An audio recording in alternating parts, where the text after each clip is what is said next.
Friday Night Racing. On Off the Ball. And they're off. Brought to you by Go Racing. Plan your day at the races at goracing.ie.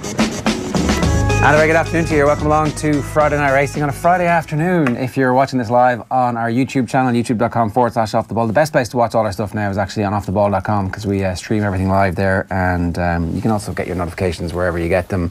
But if you're listening to us on the radio this evening, then you are also welcome, and I hope the traffic isn't too bad wherever you are. And in the midst of all that traffic might be Jamie Codd. How are you? Sure. You've got to drive back down the roadworks. Yeah, I'm back down through Nace and back down to Monster Evans, so yeah, thanks for getting me up here on a Friday afternoon. Yeah, sorry about that. Yeah, sorry about that. How are you getting on? Yeah, good. Yeah, very good now. Back riding out there this morning, so That's the very first time? Yeah, the first time in 3 weeks, so yeah, it's good to get back up and get going again. Yeah. We like to bring people back to that moment of their worst injuries. This wasn't your worst injury, you were telling us. We'll go back to that one later on, but what happened 3 weeks ago? A simple enough fall in Limerick. I was riding. It's not like a simple enough fall. Was simple if fall. You watched it though, like your man, the horse's feet were all over he basically capsized, nearly kicked Jody McGarvey as he was down, and you got a horrible fall, but it's just a simple enough fall. I got a grand fall. Yeah. Like a little bang on the nose, but that's always going to happen, and it was just Roger Loughlin coming on, you know. But like there could be 20 runners. And you mightn't get a belt. There was 5 runners in this, and I got a belt, and that's just the way it was. And look at it, it's of the lesser scale, like, you know. So it's a collapsed lung, partially collapsed lung. Yeah. That's important. I remember actually was discussing this earlier. Barry Garrity got injured before. I think it was before Cheltenham, and he had a partially collapsed lung, I think, and he ended up not making Cheltenham, or it was some big meeting that he didn't make. And I was talking to Frank Berry on the Sunday at Nace, so it must have been shortly before Cheltenham, and I said, Frank, what's the prospects of Barry making it? And he goes, yeah, not good, I'd say no. And I said, but he's only a partially collapsed lung, he was saying. And he had a thing about it, and he goes, yeah, you can't get partially pregnant, can you? So every time you have a partially collapsed lung, I think of Frank Berry. Yeah. But you've had worse injuries. Oh, of course you have, yeah. No, like if you're only out for 3 weeks, it's not too bad, is it? Do you know? A few other little bangs and breaks, but on a whole, like nothing major, nothing that's kept you, you know. Hang on. Nothing major. A laceration on your liver. Yeah, but pretty major. No, they are at the time, but once you're back in 3 to 4 months, like, you know, breaking your leg and doing all those things, they're broken bones and they're things that can you fix. So like it's not the end of the world. You're going to miss what you're going to miss, but then you get back and, you know, actually sometimes does, you know, harm to get a little break and get refreshed and recharge the batteries, and away you go again, you know. Do you need to forget about it in a way? A little bit. You can never forget about it, but, you know, you're always reminded. But it is nice to, just to switch off sometimes from racing, and, you know, and that's what injuries do. Like, we don't get holidays as such. Like, there's one or 2 weeks during the year where they give you 7 days, like, but it's not. You know, you're not really taking, you don't switch off because you're thinking about the next, but like when you get injured, you can actually switch off, and then you can switch off for however long you're out for. If you have a broken leg and you're going to be out for 12 weeks, you know, that first 4 or 5 weeks before you have to get back into rehab, it's not too bad. Like, you know, you're sitting off there and getting fat and doing all them things, so it's, you know, it's all right. What's your pain threshold like though? I'd be okay. Yeah, I'd have a good pain threshold, I'd say. Yeah, I would. I was a lacerated liver in this. That's sore now. Yeah, that's the sore one. How did that happen? What happened there? Just I was riding in the Banks race in Punchestown, and one of Dennis Murphy's and not Ruby's double, the double closest to the stands, and just took a bit of a liberty at it, and I went out over the bank, and I got a nice little fall again. I was happy enough. And what came rolling down the bank after me was the horse, and he just went boom, bang, get down on just. So it's more pressure than a kick, kind of. Yeah, it's more pressure. Yeah, it's that actual, you know, that hard contact. Yeah. Is it your ribcage that causes the laceration on the liver? No, the liver. The first time I did the liver, that wasn't anything to do with breaking ribs or anything. That I only had a laceration on the liver that time, but by God, that was sore. That's as sore as I thought. Now, I spent 10 days in the ICU in Vincent's, you know, so. Because we were just talking about it, the lads were just talking last night about the injury that Shane Duffy suffered when he was just a young lad, and I think they were talking about 3 litres of blood were lost. Like, that was touch and go, very quick action on behalf of, I think the Mater saved his life. Yeah. Like, It's that kind of level of... It is, but then it's a great organ because it heals itself. So once they can control the bleeding and all that, like, it's just... It regenerates. Yeah, exactly. So like it's fine, but it took a while now. That was a sore one now, yeah. Yeah, that was the sorest. Do you ever get second thoughts that I'm a little bit crazy here? No, not really, no. I think maybe a little bit crazy anyway, but not any crazier than normal, I suppose. No, always, touch wood so far, always wanted to get back up on a horse, and, you know, if that continues to be like that, I'll do it till... So this morning, does that feel a little bit special then? Is there like it's nice to get back, it is. It's just nice, a little bit of nerve just before you get up? No, it's just that you want to get back. You're sitting there for 3 weeks, basically, and I actually thought maybe I might get back last week, so I was, you know, this week wasn't... I was a little bit anxious this week because I just wanted to get back, and, you know, like... There's like the Leopardstown Racing Festival coming up there in 2 weeks, and them are the days you want to be back for, you know. Yeah. When the lung collapses, do you know straight away?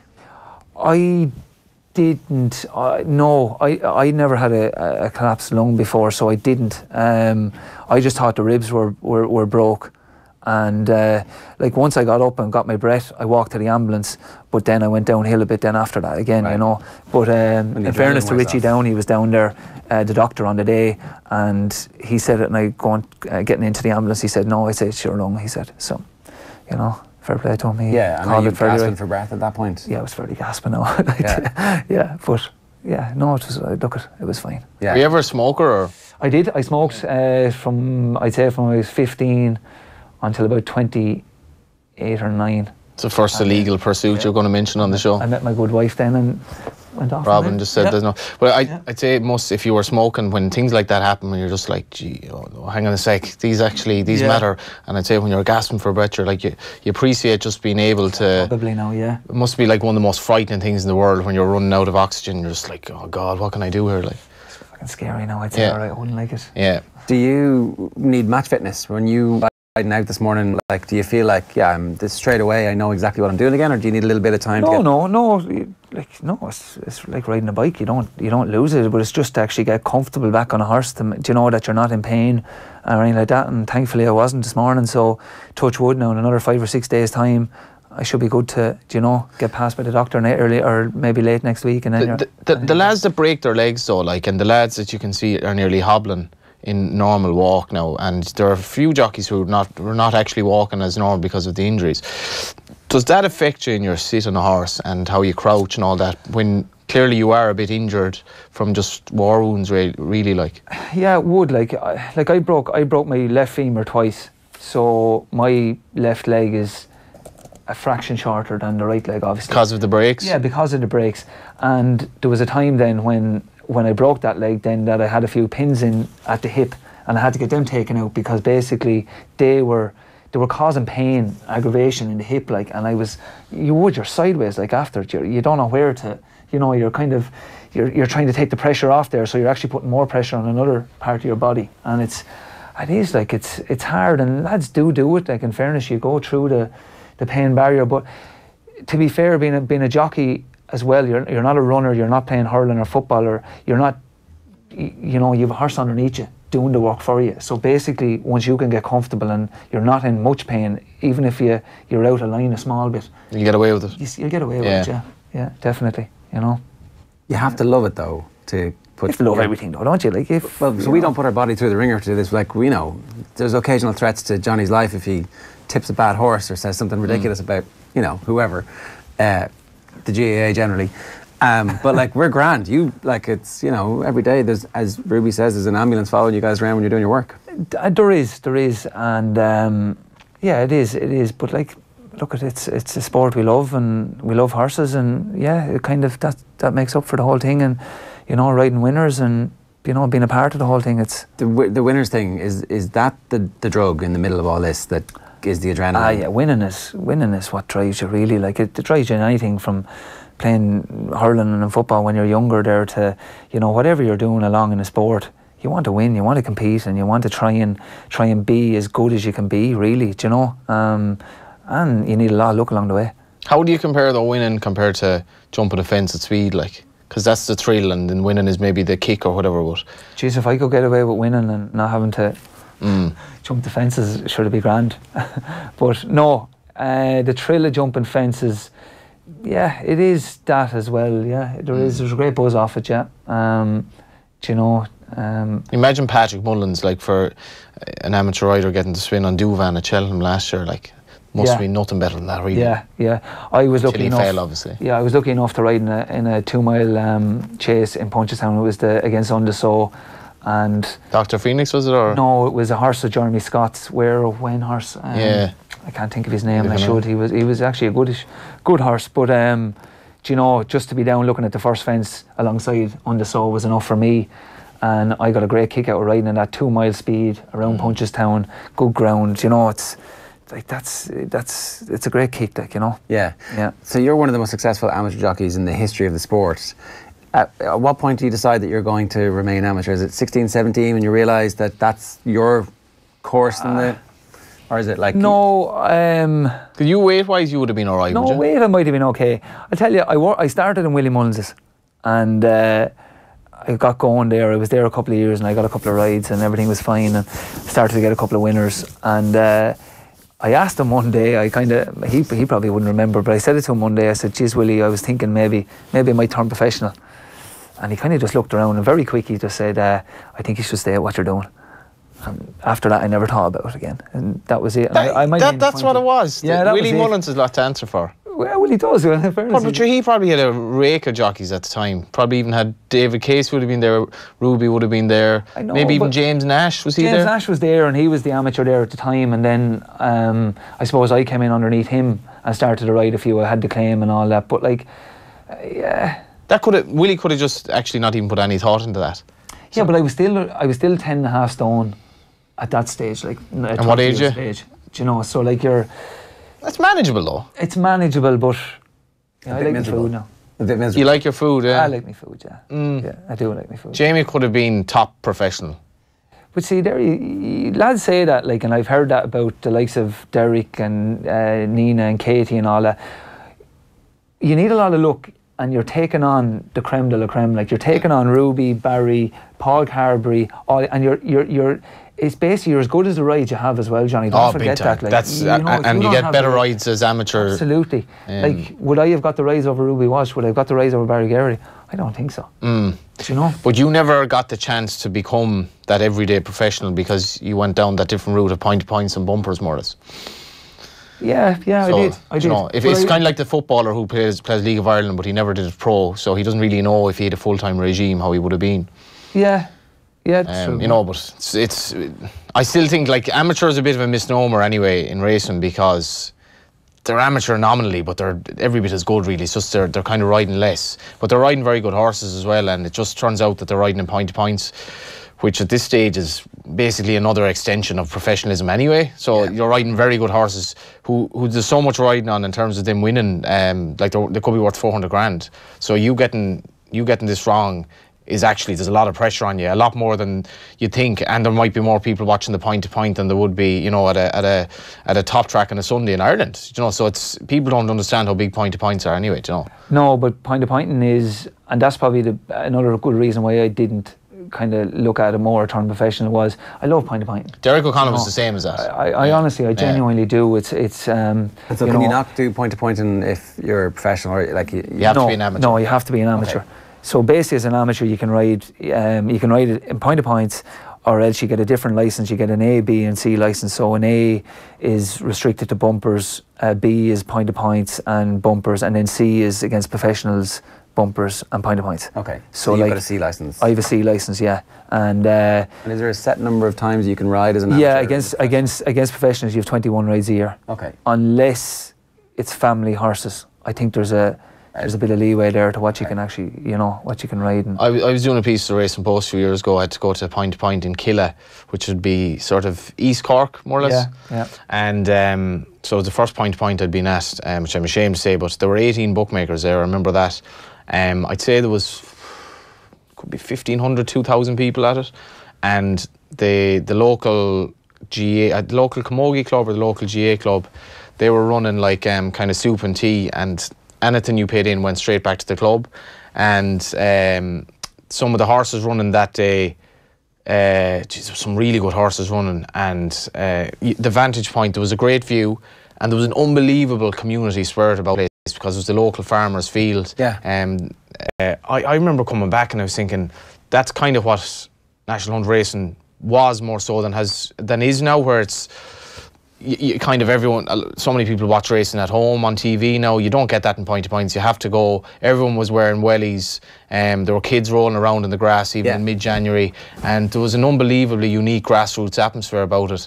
And I was thinking, if you were to sell racing, you could sell an awful lot worse than this. If you could compare this to the Curragh, even the Curragh, which has had a massive facelift, and I mean this, a lot of people, be they tourists or Irish people, would say, geez, I prefer Killa. You know, just because it has that unique feel about it. Yeah, but Point of Points then as well, people say grassroots, that is grassroots, but it's since when I started, but you can still pay your tenner in, get your race card, drive your car into the field, park from here to there away from the last fence or second last fence or wherever you want to, you know, get out, walk around, go into the weigh tent, meet the jockeys, see the declarations desk. You can go down, see a horse being saddled, you know, like it's, you know, for €10 in or whatever it is on the day, like it's, you know, it's amazing what you can see, like, whereas you're just not restricted, you know. What you're thinking as well is, like, if this could be my father's field turned into a racetrack, and just to get that into your head, like, because that's what it is effectively. You must have seen a significant change in it, though, in the level and the quality of the horses. There was a stat, I think, that 25% of the entries in Cheltenham last year had their start in a point-to-point in a field in Ireland. Yeah.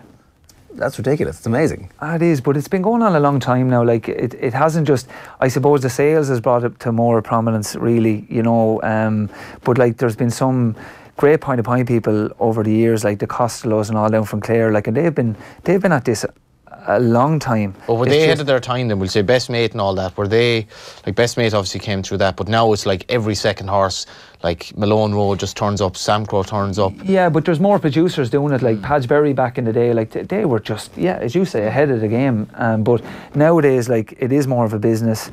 There's some savage producers of young horses, like real good horsemen. Like people have this, you know, they perceive the whole thing like has been, you know, they're getting at them early and maybe they're galloping too much early, but that's a load of codswallop. Like it's these lads, if they gallop the horses too much when they're younger, they go lame. The horses wouldn't stand up to being able to run, you know. A point you run over 3 mile, jump 15 fences. So like if they're being kind of overused as 3-year-olds rising 4, they're not going to be able to last. Like the figures are showing that they are lasting, and you know, they're throwing up some unbelievable horses. If you had a horse now, a young horse, would you try to aim at a point-to-point or a bumper or both? It depends on. If you're trying to sell them, it's point-to-point. If you're trying to sell them point-to-point, and obviously, yeah, I think, and it does. It's a great grounding. Like you see with the O'Learys, they use it as a learning, you know, a learning curve for their younger horses as well. So not them all, but like a lot of them. And no, it is. It really is. That's the mad thing, Ger. So if you ran in a field in a 4-year-old maiden below in Ahabulog or something like that, or Drumahan, there's every chance you'll sell for a lot more than if you won a bumper impressively at somewhere like Punchestown. Yeah. And that to me, that's amazing, but it's completely justified. Explain why, though. Because they know they're going to be long-term chasers for one thing, and just the standard is so high that if you have a 4-year-old maiden, there could be 4 or 5 good horses in that race, like, and the horse that's second could be fetching 300 grand. Right. You know, it's like, and it's just become so normal. Not all now. Not all, but like it's not uncommon anymore. Like you see the horses there that cost all the money. Like there's a lot of good horses that are sold for 80 grand, 100 grand yeah, as well. Like you know, and just because they cost the big money, it doesn't mean that they have to be good either. Like there's a lot of foals, yearlings sold for a lot of money every year as well, and you know, it's not always that big priced horse that's going to get you there. You'd like to think it would, pedigree, conformation, all those things. You'd like to imagine that they're going to last, but you often throw in like your Denolis and your, you know, so on. You know, they really are. They're going to. Its place in the hierarchy is interesting, and seems to be seems to have changed a little bit. Like it's a far more pronounced scouting network. For like it's kind of an academy system really for the 3 and 4 year olds. It's the biggest academy going now. It's more so than bumpers. I was talking to Richard Pugh about this actually, and he was saying that Richard, when racing, before Racing TV, which was Racing UK, took over the Irish Racing, Richard had his thing on that once a week, the Irish point-to-point scene. I was actually just thinking about like the likes of Malone Road and, you know, these horses who, if you could show them winning their point-to-point before Malone Road ran his bumper and reaction, and you'd go, wow, that was impressive. You know, and like Malone Road is one of the most exciting horses I think I've ever seen as a young horse, and you would know, like, and Envoy Allen as well, like, you know. So it is. Look, we're in a great time. These handlers, they're going to the stores, the store sales, and they're buying these horses for, you know, 30 to 100 grand, and fair play to them. You know, long may it continue. Yeah, let's talk a little bit about Cause of Causes. Do you have favourite horses? Are you allowed to have favourite horses? Is that like a thing? Yeah. This lad is he's my favourite horse anyway. Do you know, like 3 Cheltenham Festival winners, second in the Aintree National. Like, that's not bad. Nah, that's what you want. Like, and he's not the height of the table. Like, you know, he's a dinger, an absolute dinger. He was good to me, and no, he's having a good retirement down in Martinstown now in JP, so it's great for him. When was the first time you had a ride with Cause of Causes? The first time was the 4 mile. Yeah, the 4 mile in Cheltenham. The first, 15? Right. Yeah, jeez, I should know that, but... I was going to say about 5 years ago, Yeah. So that was the first time, and then... Was it heavily fancied at that stage, or...? Yeah, he was fancied. He was a novice coming, or he was a handicapper coming back into a novice. He hadn't won over fences, so he was eligible to run in the 4 mile that year, and to be honest, I fancied him anyway. And the following year then, he got into the Kim Muir. How do you get that right? Like, what's that Well, it's process? an amateur race in Cheltenham, and to be honest, like, I'm associated a little bit with Gordon, and it just kind of clicked that way, really. Okay. Yeah. He came off the flat, didn't he? Yeah, Dynafarmer, bred to win a derby. Like. So Cause of Cause and Tiger Roll were both ex-flat horses that ended up basically, one of them won the Grand National, one of them finished second in it, and both won the 4 miler, and both won the cross country, which is like, defies convention in a million ways. Like, and the other one won a national, so like it's it is. It's like, that's mad. And they're both small horses. They're not big, like, and they jumped the national fences. Yeah, they're both small horses. Which just shows I suppose the attitude they have for jumping a fence as opposed to the aptitude, like, because they obviously just like it, and sometimes as well, I don't know, if you're actually a little bit smaller, you can be a bit slicker at them maybe at times. Where you're big, you can be a bit cumbersome, like, possibly, you know, because otherwise I can't explain it. Like, how can he jump a national fence? Neither of them are blessed with scope. Like, scope is like going down to a fence, how far you can take off or how far you can land at the far side of it. So like that, you have to be nimble. So these horses are just very nimble. They're as good to the board of a fence. So you get right up to it. Yeah, they can get right in and just they tuck up with their front legs. They're class. Like, how is that to ride then compared to the horse with scope, like? Astra Scope is brilliant. Like, you see Henry the Bromhead's horse, that special Tiara, go off, and next thing he lets fly, or Kato Star or whatever. It looks visually is brilliant, and it does. But I often find that horses are expending more energy by doing it. I prefer a horse. Cover more ground. Like. Absolutely, but like, to do those big, fantastic leaps, honestly, it looks great, and when you're on them, savage. But like, during a race, you want to be conserving energy, and then, you know, so once you're popping away there and doing that without losing ground, they're in their rhythm, like. Of course they are. Yeah. All right, I want to just remind everybody that we're going to be previewing the Dublin Racing Festival from the Sugar Club next Thursday. That's the 24th of January. It's an all-star lineup from the world of racing and beyond. Some war stories from Niall Quinn and Nicky English, alongside Kevin Kilban. Davy Russell, Rachel Blackmore, Patrick Mullins are all going to be there. Johnny Ward's going to be there. John Duggan's going to be there. We'll be previewing a massive weekend of racing taking place at Leopardstown on the 2nd and 3rd of February, where top jockeys and trainers will be competing in 14 races, 8 Grade 1s, and €1.8 million in prize money. So our night is going to be an exclusive off-air event. The only way to enjoy it is to be there on the night. Keep listening to Off the Ball for your chance to win the very last remaining VIP tickets. It's all with thanks to the Dublin Racing Festival at Leopardstown Racecourse on Saturday the 2nd and Sunday the 3rd of February. You can get your tickets for the festival itself at leopardstown.com. We've been talking a good bit about the going and how it is completely changing the makeup of certain horses' seasons. We're hearing Presenting Percy, which at the moment is the favourite for the Magners Cheltenham Gold Cup, is going to be in action in Goran next Thursday. Yeah, he's I suppose if you're talking about conventional chasers and Cause of Causes and Tiger Roll, the campaigning that Presenting Percy got last season was without a shadow of a doubt, the oddest campaign I've ever seen of a good horse, and only Pat Kelly, who's a very enigmatic fellow Galway man, could have manufactured his campaign, in that he started off in a beginner's chase at Galway against Maldini, who was a second season novice, owned by the same connection, owned by Philip Reynolds and trained by Pat. He then went to a novice race, a graded race, in which he was beaten. He then rocked up in the Porterstown Handicap, which is an all-aged senior race, over 3 miles 5 on heavy ground. He was top weight. He won. He then went for the Galmoy Hurdle, which he won. And he then went for a Grade 2 senior chase, which he was second in to our Duke. And he then went back to a novice race at Cheltenham. And there's so much, like no other trainer would do that. But it didn't do any harm. And I love to see horses mixed in hurdles and fences in a season. I think it might actually be no harm to them. He's a brilliant jumper of fences, but hopefully he'll come to the Galmoy Hurdle.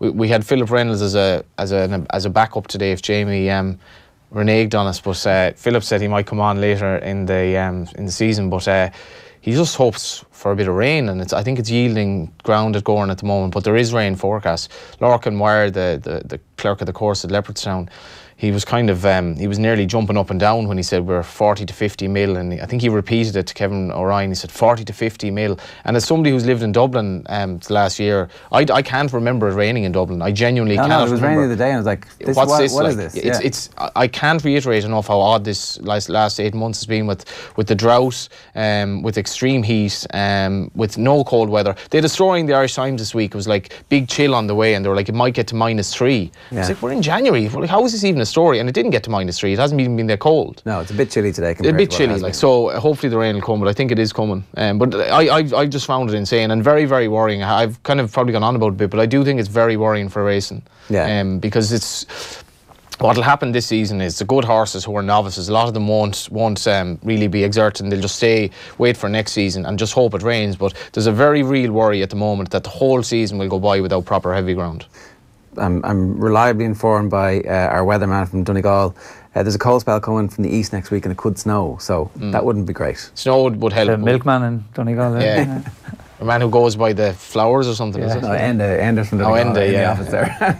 Yeah. It is alarming though, like for racing, and why is it alarming for racing? Because I don't know if you can plan anything anymore, and the amount of horses, like this season for owners, for a lot of owners, has been an absolute calamity because they just haven't been able to run their horses. Willie Mullins has run horses in 3 races over the 14 races in Ireland this weekend, which is the middle of January. That's unheard of. He just won't run them on this ground. There was firm in the going description at Thurles, I think, this week. It's completely insane. And if they want, even if they get the 40 or 50 mils at Leopardstown's water level must be so low at this stage that it's going to make a negligible difference. Now, maybe you'll say that the horses will handle it and that at Cheltenham they'll handle it, but you're going to be reluctant to risk horses on that ground, and there are a lot of horses who want heavy ground, they're just not getting it. Yeah, but just because Willie Mullins can't run his horses, and Gordon Elliott and Jessica Harrington and anyone, and Pat Kelly. But who's winning the races then? It's been spread out maybe a bit. Absolutely. Sure. How is that a bad thing? No, that's not a bad thing. I'm all for that. I'm all for that. No, look at if they're not going to run their horses and someone else is, fair play to them. They're picking up the prize money. It's the longer term weather inconsistency that I'm worried about, that the seasons don't seem to exist anymore. Do you know what I mean? Like, it's just what winter have we had? We have had no rain, and it's probably been about 8 degrees, 10 degrees nearly every day. We could have a February, March winter like we did last year. That's it, like, that's possible. I've never been praying for rain. I don't pray, but pleading for rain as much, just because I don't think it's normal how this, like walking the Hill of Hope the other day and people were in t-shirts in mid-January. I'm like, this is insane. Yeah, but look, like, we were washed out with this time last year, and then the snow came. So, like, you're right, the seasons are different, but it's just it's erratic. Yeah, it's erratic. We need to cut down our meat consumption as well. Yeah, exactly. A lot of things to do, like start wearing the vegan t-shirts, and all that. Yeah. Racing goes vegan.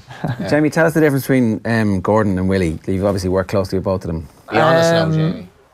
I'll be honest, all right. They're two very, very driven men, and they're two in different ways now. Willie is I think he has more of a natural feel for it, but he has more experience. what Gordon is doing at the minute, I think, is just incredible. Like, he's not even, is he 40? He just turned 40. So, like, for what he's been doing for the last 10 or 12 years since he won the National, like, it's absolutely crazy. So you'd imagine in time he's going to get better and better and better, you know, if he gets the right horse. But what Willie does, I just think Willie is fantastic. He really does. He gets him so fit. I think the gallops that he has gets him that fit, and then he's able to turn horses inside out and nearly get inside the horse's mind nearly, do you know. What is it about the gallops? Yeah, during the winter now when it rains, the wood chip, see the difference with wood chip gallops, when it rains during the winter they get very heavy, so they get deep, whereas a sand gallop during the winter, it packs a bit more, so they ride a bit, it rides a bit better. A sand gallop can ride too good nearly, and then vice versa in the summer, the sand gallop rides deep because it's dried out, and then the wood chip would dry out and it rides too good. Okay. So, you know, so Willie has the best of both worlds. He has a wood chip and a sand gallop, as does Gordon. So that, I think, you know, that's why their fitness and all that is. But any time of the year you can decide we want to see what they would be like on heavy ground, we want to see what they would be like on fast ground, and you flip from one track to the other. That's it. Well, no, I just think heavy surfaces, whatever gallop you have, a wood chip or a sand, I think you're able to keep horses sounder on it. Okay. By, you know, if you're, it's like you running down the road too much, like you're going to get sore. Whereas if you're running in a bit of loose sand on the beach. Yeah, if you cross Willie's gallop, it's like it's kind of like hellfield. Yeah, it's like you're thinking of quicksand. If you literally got into something that it's hard to get out of, it's that deep. Like, whereas if you go to Damien English's and he gallops horses on the beach, then it's like almost like running on the road, like, you know. So, but Willie's it's easy to see how he gets them fit. Yeah. But they're very driven men. They focus on what they want to do. Like, they just want to train winners and have good horses, and you know.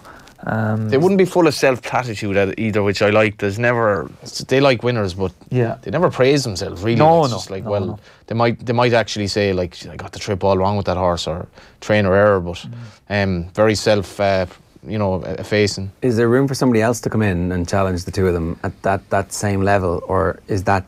Well, like Joseph is definitely, more runners he's only he's 23 or 4, like, so. Like, he's in at an earlier grade than Gordon, or an earlier age than Gordon. So, like, what he's done when he gets to 40, or you know, God, I'm scary nearly, you know. Yeah, for whatever reason, I always just assume he's going to be mainly a flat trainer, but already he's nearly 50-50. Like, he is, yeah. Yeah, and like the likes of Jesse, Henry de Bromhead, like these kind of guys as well, like they're phenomenal. Noel Meade, Jeepers Almighty, like they're phenomenal trainers and have been for a long time. And I'd say maybe that Willie and Gordon have just got the numbers up as well, you know, to be at that maybe 200 plus horses. Yeah. You know? For you, what happens when you stop riding? What's the next stage of your horse? When I stop riding, well, to be honest, I work full time for Tats Ireland as well. Right. I'm a sales rep for them. So basically, we have sales. We run a sale in Cheltenham and Ascot. So you'd be trying to source horses to get lads that win Point of Points or get placed in Point of Points and go over to them sales, and you know, trying to sell them over there, and as well as that, then at home, then in Fairy House, in Tats Ireland Fairy House, then we have the store sales and yearling sales and foal sales, and basically I do inspections and all for that as well. So but it's something I enjoy now. I like working with young horses and meeting the people. I know a lot of people, and I like it now. It's Would you ever be a trainer? Is that? No, I don't think so. No, I don't think so. I love the idea of it, but no, I don't think so. I actually prefer bringing on foals, yearlings. I actually trade a few horses myself, and foals, yearlings, and bring on young horses, breaking and all that as well. So, no, I enjoy that too much. I don't think I'd go down the route of training. It seems you have to have that bug, or you don't have it, and there's no in between. You can't kind of be a little bit pregnant when it comes to training. Yeah, just dealing with owners and all that, and yeah. Look at. Yeah, owners they can be tricky, but like that's what you're buying into as well. Like, do you know what I mean? Like when you're going training, it's like anything. You need somebody to pay the bills, and you need the horses as well. And it's about managing them as well. You have to manage owners. You have to manage your horses. You have to manage your staff. You have to be. There's so many aspects of planning the right race. Honestly, like, yeah. Knowing when the horse should or is over the top, knowing how to bring a horse on with the view to next year, but knowing that the owner wants them to run now, and like there's so many things. You have to be diplomat. You have to be. There's so many good people out there as well. Like there's so many people can train horses, but it's probably bringing that all together to manage the whole thing. Like there's a bang average trainer who can basically go to the bar and get an owner just by socialising, and then there's a really good trainer who just doesn't do that. He's too quiet, and a lot of them are somewhere in between. That's right. So, yeah. Okay. Let's move on and look at some of the races at the weekend then. A reminder, Friday Night Racing is brought to you by goracing.ie. You should check out that website in advance to help you plan your day at the racecourse. Let's talk about some of the races in Ireland this weekend. We're looking at Thurles on Sunday. We're also going to mention Ascot tomorrow. Your bet is Tell Me Annie. It's at Thurles on Sunday at 2:40. And a reminder that we finished second last week at Fairyhouse, but our injured jockeys charity pot stands at €1,485, which is exactly what it was last week. Yeah. Another €100 bet courtesy of the tote. Yeah, hopefully Tell Me Annie. Declan Queally, who you probably know quite well. Yeah, Dec, trains her. She's actually a 10-year-old, and I think she only was running first time really at the track as an 8-year-old 2 years ago. But I really like her. I think she's just really genuine, typical chaser. They actually started her off over fences as a 9-year-old going on 10 in a grade 2 at Cork, which is 42 days ago, when she was when she was 5th behind Camellia Descotte. But she was well backed, and I like the fact that she didn't get a solo up front, and I think she'll be written off here. She could be 14-1. I think she's actually more than capable of winning this race. She's a good mare, very tough. If she can get out in front, she could have a big chance, and Andrew Lynch will have probably gotten to know her a bit more after her first chase run. After all our talk about Felix Desjardins last week, none of us were on it. Yeah, he was very well fancied. Horse Jamie would know as well. He's just, again, it's the beauty of racing. He's kind of a mind of his own, in the way that you can't really restrain him to an extent. You just kind of have to let him do his own thing. And in fairness, it was a brilliant performance. Like, it looked a decent enough race, and he never looked like being caught. No, he's a horse with a lot of talent now. You don't win 2 bumpers. I think he won 2 bumpers. He's won a point now in 2 bumpers, and he's just a free going sort, and jumps well. So no, he could keep stepping forward now. Definitely a trendy horse before Cheltenham last year that everybody's banging on about. Big time, yeah. But he wasn't a horse of the Cheltenham bumper. Like, he's still only beaten 5 or 6 lengths. Yeah, despite running way too keen. Yeah, he's still only beaten that. Like, so he's he could over fences now. He'd be interesting as a free going 2 mile chaser. Are we looking at Ascot? We can start off with Ascot. I think for the likes of Matchbook is an exchange that is obviously trying to compete against Betfair and Betdaq and so forth, and it would have paid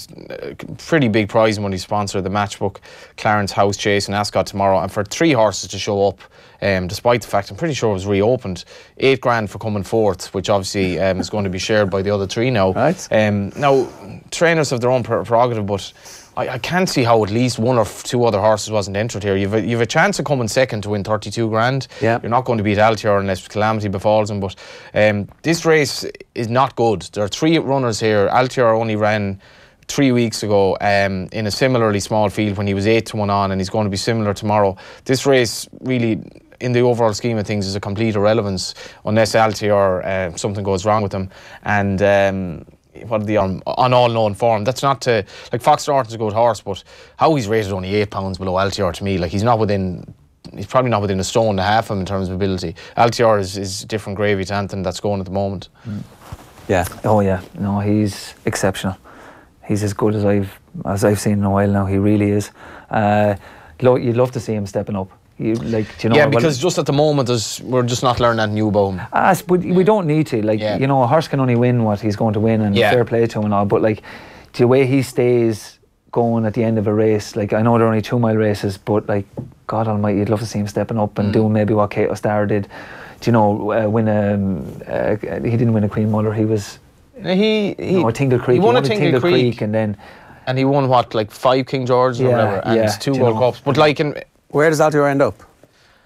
Like he's 9 now, so I don't know if the bird has flown a bit. Like 2.5 miles if you ran at Aintree would be an absolute formality for him. Like I'd like to see them have a go at the King George maybe, but the only thing is he is unbeaten. Like so, you protect that. It would be nice to protect. Like if I owned him, I wouldn't be mad interested in going over anything other, because he's perfect for 2 miles because he's finishing kick. What's the point in protecting it?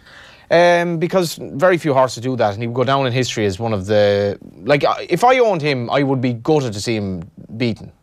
Because he's almost infallible at the moment. But wouldn't you like to see him challenged by the best? As opposed to, look, you can put him... It's like a boxer... He's been challenged by the best over 2 miles. Like, if you run him in a Gold Cup, you're going...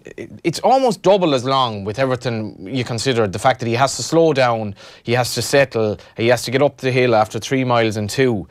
So it's such a step up. Like, the King George is one thing, but to try to bring him to the Gold Cup, you're changing everything you've done with him to a large extent, because you're trying to make him into I just could not believe the finishing kick he has. It was the same, every time he does it, he's the same, and seems to just turn in and I guess my point is you'd like to see him challenged in, like, by whoever that is. You need a rival for these horses to capture the public's imagination. If he wins by 20 lengths, which he probably will at Ascot on Saturday, everybody's going, so what? If he took on Footpad and the Queen Mother, like, it would be something of a race. Do you know what I mean? Potentially, anyway. There aren't much else out there at the moment, but I don't know, Jamie's, like, if you're at the end of the season, he's 9. Like, it's not that he's not. So you're like, where do we go now? Are we going to have one shot at 3 miles? I don't know. As a sporting gesture, it'd be great, but but look at Faheen. He had to step up. Yeah, you know what I mean? But he was done though. Like, do you know, at 2 miles, he was going nowhere. Yeah, no, absolutely. But maybe look at, you don't know what next year might bring. You know, you just don't know. So, but like at the minute, he's a jet. He's so good. If Nicky Henderson said right now he's going to run in the King George in December, it'd be very interesting to see what price bookmakers would make him. He'd probably be maybe even money, something like that, because he's definitely the best horse in the race. But 3 miles and 2 miles is a big difference. Yeah. So anyone who's listening maybe can say I don't have a future in odds compiling, but it'd be interesting. You never know though, because Nicky as well, right is kind of possibly his future is up in the air at the moment. If the owner, I don't know the owners at all, but you never know. It'd be great to see, like, because at the moment he's just miles ahead of everything. Over 2 miles. All right. So is it any more in Ascot you want to talk about, or are we going straight to Thurles? In fairness, a couple of nice races tomorrow in Haydock. 3 Grade 2 races, and they're calling a race after the new one, which I think is fairly bizarre. For, you know, he was a good horse, but to be calling a race after him is, to me, is smacks of kind of English sentimentality. But in any event, I do like Global Citizen there to make all the running. He's a free-going horse, Jamie, but he will get... As the empire crumbles, Johnny, what else are we to do but celebrate its dying days? Yeah. English people... Yeah, well, this is it, yeah. The English people, they are a different breed to us, like, and they kind of... Sometimes they look more favourably on animals than humans in many ways, and I think they're very soppy about horses, which I wouldn't quite be, and they're very soppy about horses like the new one. I don't think he did enough to get a race named after him, but... so be it. Anyway, I like Global Citizen and that in the 240. All right. A reminder as well, you can get the Tote Best Price Guarantee on this weekend's racing at Navan and Thurles on the Tote.com. Do we want to talk about the other race, Thurles, the 10:02? Yeah. Total Recall. To get Jamie's view on this. Tout est permis. This would probably more back up Jamie's kind of everything will be fine about the ground, because actually this is a good race with invitation only, 2 a Permi and Total Recall among 3 in it. Now, Invitation Only and Total Recall were 2nd and 3rd behind Album Photo on Tremore's big day on New Year's Day. But 2 a Permi, who went from Mouse Morris to Old Mead, he won the Tri-Town. I don't think dropping back in trip would be a problem. He's in great form. Sean Flanagan, the would-be pilot, we had him on lately. He's very happy with him. I don't know what you fancy in it. Total Recall, obviously, it was unbelievable last season. Yeah, Total Recall. I thought maybe a sub-lieutenant came back to any bit of form if the ground was nice. Yeah. I thought he just was to get his ground anyway. Yeah. So like, I thought sub-lieutenant now his last couple of runs they've been fine, but in good company. So You know, was it 2.5? Yeah. Yeah, 2.5 will be back in his favour. And yeah, I like sub-lieutenant for that. Right, good race actually, in fairness. Yeah, it is. It's great to see a good draw going down to Thurles as well. Like, you know, they do a fantastic job down there. Thurles actually feels a bit more like a point in a way, like it's real grassroots, like in a Thursday. No, it's not. Why do you say that? Because it's real, like grassroots racing people are there, like. Yeah, I suppose, yeah, but no, it's still a bit old-fashioned in its yeah, it is, well, but like, I like Thurles. I love Thurles. Yeah. Do you know, even when he's trying to be nice, he ends up insulting people. That's our yeah, it's kind of like that, isn't it, Jar? But no, Thurles is they do a great job down there, and you know, when everywhere else is underwater, Thurles always survives. This is the thing, it's a fantastic venue, and if we didn't have it, we'd be big time. Thurles was Ireland's only all-weather track until Dundalk came along, and when Thurles has to call off a meeting, you know, global warming is here. Like, yeah. Jamie, it wouldn't be right if we didn't pay our respects to your brother who died last February. We've spoken before about racing having a proper community feel, and you kind of only really fully understand that when you see it in action, and I hope that your family kind of experienced that a little bit in the aftermath of your brother's passing. Yeah, I suppose when you're dealing with tragedy, look, at this was the biggest thing ever to come on our family, but the goodwill of people it's an incredible thing, you know, from the locals in our community, you know, to rally around, and still rallying around Mum and Dad down home, and my two sisters, Lisa and Zoe. It's incredible, and for racing as well, like that, you know, nobody forgets, and you know, people have been fantastic, and it's, you know, it's heartwarming, you know. Yeah, it's a sport like that, but it is a way of life, really. It's a lifestyle that people have to be committed to, that you kind of have to get up every day, and it is a 7-day-a-week thing, caring for animals, and I think that's one of the things that outside of racing you don't fully understand, and that's why people stick around together, and that's why people rally together. Yeah, look, when you're out there, you're in competition against someone, but like when it's all over, then you have to get on with people, and you know, racing is it's close knit, and you know, long may it continue. Anything that's ever happened big in racing, they really come together, and it's marvellous, you know. It really is. Jamie, when are you back riding races as opposed to just riding out? I don't know. Today was the first morning, so I done a little bit this morning, and I'll keep at it. So I'm hoping to be back now for next weekend, proper, and then we'll see how it goes from there. Does the doctor have to sign you off and say, yeah, you're grand? Yeah, so hopefully now you're looking now and seeing how... Are you like pretending that, no, I'm fine? Who's better, Envoy Allen or Malone Road? I know they're two good horses, but they're two different types. This is the most stock answer ever when you can't say one or the other. Yeah. But you're kind of right. Well, one's going to be a 2.5 miler, the other one's a big 3 mile chaser. And, you know, so, but just two very, very good horses. Road not get 3 miles? Well, he did in his point to point, and he got it well around a good big galloping track, so I can't see why he wouldn't either, but he just has so much pace as well, do you know? Whereas Envoy Allen, big stride, big horse. You riding next weekend? If he runs? Yeah. I hope so. I hope so. When you only have 21 races a year, do you have to like turn down stuff? No, well, for the amateurs now, in bumpers and that, we don't. It's only against professionals. Okay, right. So you get all the bumpers you want? The bumpers now, you can ride in as many as you want. Okay, yeah. I know the amateurs obviously, but then it's 21 professional races. Against professionals, yeah. You still have to be fairly picky, would you? No. No, you want to get off for 21? No. Yeah. I don't think I've gone over the 21 rising in the last 21 years. So. Right, okay. So, yeah, no. So you only ride big horses in big races. Not a bad way to be. Well, look at if you can get away with it, but it's not as easy as that as well. Like, you have to, you know. It doesn't sound easy at all. In the muck and the dirt now on a Sunday. And the lacerated liver. Yeah. What chance do Wexford hurlers have in 2019? It started well. I know Kilkenny were missing a few. Ballyhale weren't hurling, but I look at they're competitive. I don't know Change their style of hurling? Cheapers, I don't know. Was Davy Fitz, do you know, is it going to change? Maybe he might have a trick or two up his sleeve. I'm hoping he does, but it's just good that they're competitive again to a certain level. Some buzz around the county. There is. It really is. Like, Jesus, it brings a lot to it, you know. 60,000 at a Leinster final is insane. Yeah. At that game, like, I mean, Galway fans were so outnumbered. It was just like, jeez, you nearly wish them to go well, like, and the emotion when you beat Kilkenny, like, in Wexford Park the year before, was like, happy days. Or rather, the same year was like, watching that game was just like, geez, it must have been amazing. Like, yeah, no, it is. It does. I was only, in '96 when we won it. Like, I was only 15 or something, or See, I haven't rejoined anywhere, so yeah, I could get 27 again now. All right, a bandit. All right. Yeah, well, Jesus. That's what I'm hoping for. Well handicapped. Yeah. Jamie, good stuff. Thanks very much. Best of luck with the return from injury. Thank you. That's Friday Night Racing this week. A reminder, of course, it's brought to you in association with GoRacing.ie. Check out that website in advance of any of your trips to the race courses and enjoy them this weekend wherever you go. Thanks very much. Friday Night Racing. On Off the Ball. And they're off. Brought to you by Go Racing.